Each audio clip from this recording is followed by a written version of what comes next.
Hello viewers.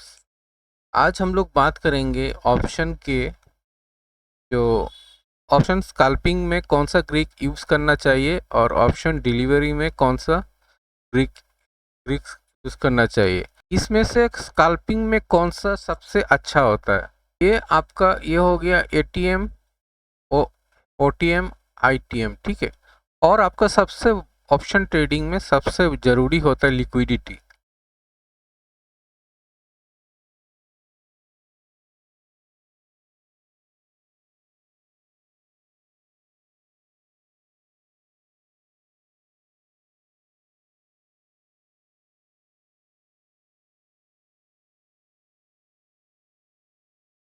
क्या होता है कि हमको ATM, OTM, ITM and liquidity, चार चीज में हमको कौन सा इम्पोर्टेंट है कि ऑप्शन स्कैल्पिंग के टाइम में हमको देखना है। और आपका ऑप्शन ग्रीक्स का आपको यूज करना चाहिए। और ऑप्शन डिलीवरी में आप ऑप्शन ग्रीक्स कौन सा यूज करना चाहिए डिलीवरी के टाइम में और ऑप्शन स्कैल्पिंग के टाइम में। और लिक्विडिटी सबसे इम्पोर्टेंट हम लोग निकालें। ऑप्शन के चार्ट को हम लोग देखते हैं। देखिए, ऑप्शन अगर आप स्कैल्पिंग करते हैं तो आपको सबसे ज़रूरत होता है, सभी जगह बोलेगा कि ऑप्शन का स्कैल्पिंग के लिए आपको डेल्टा और गामा का यूज़ करना चाहिए ऑप्शन स्कैल्पिंग के लिए।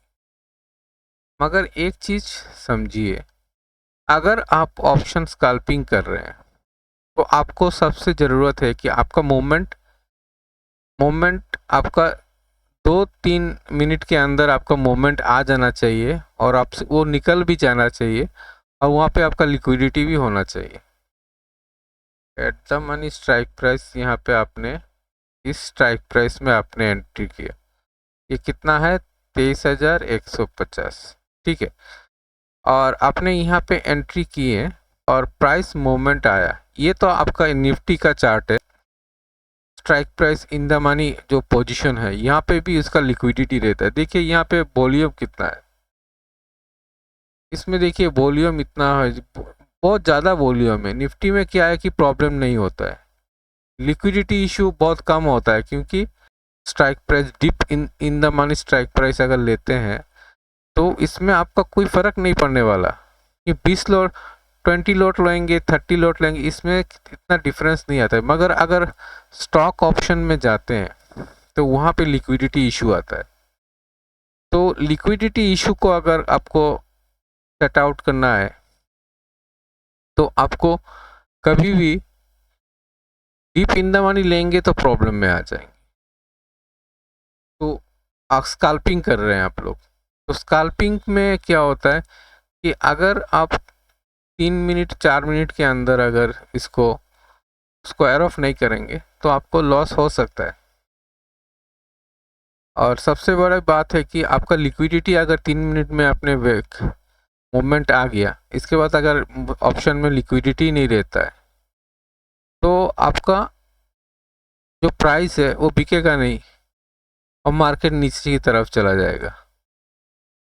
तो स्कैल्पिंग के लिए एट द मनी सबसे बेस्ट होता है। कारण क्यों हम बता रहे हैं, अगर आप स्कैल्पिंग कर रहे हैं तो एट द मनी लीजिए और आपको डेल्टा नहीं देखना है, आपको भेगा को देखना है। अगर आप भेगा को फॉलो कर रहे हैं तो क्या है कि आपका इम्प्लाइड वोलेटिलिटी बढ़ेगा। इम्प्लाइड वोलेटिलिटी बढ़ेगा तो स्कैल्पिंग अगर हम रेगुलर, इम्प्लाइड वोलेटिलिटी जो है वो हर टाइम तो नहीं बढ़ता है, एक स्टैंडर्ड मेंटेन करता है। मॉडल वैल्यू जो है इसका, ये जो मॉडल वैल्यू है, ये हर मॉडल वैल्यू का क्या है कि एक स्टैंडर्ड मॉडल वैल्यू रहता है। तो अचानक वेगा बढ़ेगा तो अचानक हर टाइम नहीं बढ़ता है, ये कभी कभी मतलब बीच में होगा। मगर आपको क्या करना है, एट द मनी अगर लेते हैं, स्कैल्पिंग अगर रेगुलर करते हैं तो आपको ज़्यादातर, आप ये अगर डेल्टा को फॉलो करेंगे तो ठीक है। इन द मनी अगर लेते हैं, इन द मनी अगर लेंगे निफ्टी में तो क्या है कि डेल्टा को फॉलो कर सकते हैं, क्योंकि वहाँ पे क्या है कि इंट्रिंसिक वैल्यू ज़्यादा रहता है। तो आप अगर इंट्रिंसिक वैल्यू ज़्यादा होगा तो मोमेंट आएगा, तो थोड़ा सा भी मोमेंट आएगा तो स्ट्राइक प्राइस का जो डेल्टा है, डेल्टा उसका ज़्यादा रहेगा। कम से कम ये इन द मनी रहेगा तो अप्रोक्सीमेटली 1 के बराबर रहता है। 0.8% 0.8 रहेगा, 0.7 ऐसे 0.8 0.5 रहेगा, ऐसे ही रहेगा जितना इन द मनी लेंगे। तो क्या है कि आपका यहाँ पे आप उसको 5 मिनट में स्क्वायर ऑफ करके निकल जाएंगे। ठीक है। अगर स्टॉक में अगर आप स्कैल्पिंग करते हैं तो आपको वेगा को फॉलो करना चाहिए। कारण क्या है बताते हैं। अगर आप स्टॉक में डील कर रहे हैं तो आपको एट द मनी लेने से क्या है कि लिक्विडिटी सबसे ज़्यादा होता है, सबसे ज़्यादा होता है। और आपका वोलेटिलिटी जब बढ़ेगा, आप यहाँ पे पोजीशन ले लिए, पता चला कि आपका मार्केट का मूवमेंट आने वाला है, ठीक है, और आपने पोजीशन एट द मनी लिए, तो आप जब वेगा बढ़ेगा आपका प्रीमियम बढ़ जाएगा। उस टाइम आपका प्राइस इतना नहीं बढ़ेगा कि लोग जो सही से ट्रेड नहीं करते हैं, उन लोग क्या करेंगे, क्या है कि वेगा बढ़ रहा है, अभी तो प्राइस तो नहीं बढ़ा है, वेगा को नहीं चेक करते हैं। तो आप वेगा बढ़ने के पहले आप निकल के जाएंगे तो क्या है कि जो एंट्री करने वाला है, जो एंट्री बाद में करने वाला है, उसको आपको पकड़ा के आप चले जाएंगे, निकल सकते हैं। तो क्या है कि आप वेगा को फॉलो अगर करेंगे तो आपका एंट्री एग्जिस्ट में क्या है कि लॉस, जो आपका जो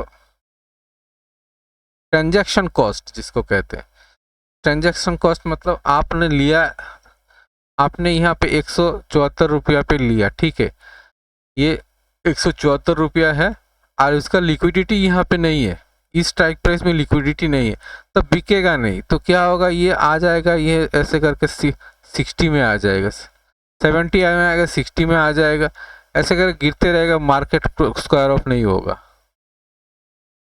ठीक है। तो आपको निकलना होगा, तो वेगा जब बढ़ेगा तो क्या है कि वेगा बढ़ने के टाइम में आपको स्क्वायर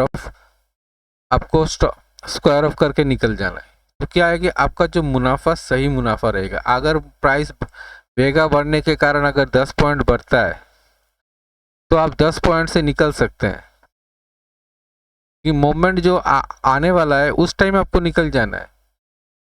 पहले से निकल जाएंगे तो मुनाफा ज़्यादा होगा, दूसरे को पकड़ा के अगर निकल जाएंगे तो यहाँ पे मुनाफा ज़्यादा है। तो स्कैल्पिंग में पैसा, स्कैल्पिंग का मतलब क्या है, हमको जितना से कम समय में ज़्यादा प्रॉफिट करके निकलना है, कम समय में ज़्यादा प्रॉफिट करके। छोटा छोटा प्रॉफिट करेंगे तो ठीक है, स्कैल्पिंग छोटा छोटा प्रॉफिट में, अगर हमको सबसे बेनिफिटेड किस में होगा, छोटा टाइम में ज़्यादा प्रॉफिट। तो छोटा टाइम करके हमको अगर 3 मिनट के अंदर वेगा को फॉलो करते हैं तो हमको मुनाफा ज़्यादा देता है, क्योंकि ये जैसी वोलेटिलिटी बढ़ेगा आपका प्राइस बढ़ेगा, प्रीमियम बढ़ेगा, तो आप उस वोलेटिलिटी में निकल जाना चाहिए।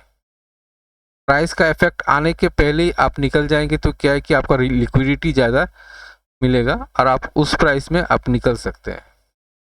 ये स्टॉक के लिए सही है। अगर निफ्टी के लिए है, आप डेल्टा और गामा को फॉलो कर सकते हैं, और स्टॉक के लिए वेगा को फॉलो कीजिए, तो आपको ज़्यादा प्रॉफिट मिलेगा, ज़्यादा बेनिफिटेड होंगे। ये हो गया। और ये हो गया स्कैल्पिंग के बारे में। और अगर ऑप्शन का डिलीवरी लेते हैं तो इन द मनी आपको स्ट्राइक प्राइस लेना है, जितना इंट्रिंसिक वैल्यू ज़्यादा होगा, और डेल्टा के साथ आपको ट्रेड करना होगा। क्योंकि आप अगर 3-4 दिन के लिए लेते हैं तो आपको इन द मनी, आपका पोजीशन इन द मनी होना चाहिए, क्योंकि इस पोजीशन में क्या है, आपका इंट्रिंसिक वैल्यू ज़्यादा रहेगा। और आपका जो है, अगर मार्केट नीचे के, हमने इस वीडियो बनाए हैं इंट्रिंसिक वैल्यू और टाइम वैल्यू के बारे में, हमने बताया, डेल्टा गामा के बारे में वो बताए हैं, तो आप उसको वीडियो को देख लीजिए तो आपको सही में आइडिया लग जाएगा। हमने आज जो वीडियो बनाए हैं स्पेशली स्कैल्पिंग के लिए ही बनाए हैं। ठीक है। तो आप इन द मनी, जितना इन द मनी लेंगे, आपका क्या है कि डिलीवरी, ऑप्शन डिलीवरी में ज़्यादा प्रॉफिट मिलेगा, ज़्यादा आप इसको मनी को इजीली से रिस्क को आप इजीली से मैनेज कर पाएंगे।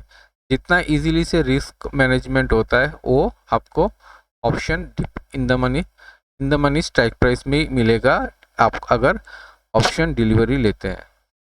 ठीक है, और स्कैल्पिंग के लिए आपको वेगा को फॉलो करना है। एट द मनी लेंगे तो आपको ऑप्शन के बारे में, ऑप्शन स्टॉक ऑप्शन में आपको वेगा को फॉलो करना है। और निफ्टी में आपको, निफ्टी में लिक्विडिटी हर जगह रहता है। आपका deep 10 strike price deep in the money में आपका लिक्विडिटी जितना होगा, आपका ये आपका लॉट तो आप 1000 लॉट तो नहीं लेंगे ना, 50 लॉट 100 लॉट लेंगे। हम तो रिटेल ट्रेडर के बारे में बात कर रहे हैं। तो रिटेल ट्रेडर तो इतना बड़ा पोजीशन नहीं लेता है, जितना लेगा 50 लॉट, 10 लॉट, 100 लॉट। तो इस हिसाब से 10 deep in the money strike price में लिक्विडिटी रहता है, तो आप उस टाइम गामा और डेल्टा को फॉलो कर सकते हैं। चलिए आज के लिए इतना ही। हम सिर्फ स्कैल्पिंग के बारे में बताएं, जो कि कौन सा स्ट्रेटेजी से सबसे अच्छा होगा, लिक्विडिटी कौन सा, किस डेल्टा कौन सा ग्रिक्स में लिक्विडिटी आपको ज़्यादा मिलेगा और एग्जिस्ट करने में इजी होगा। तो आज इतना ही। Thank you.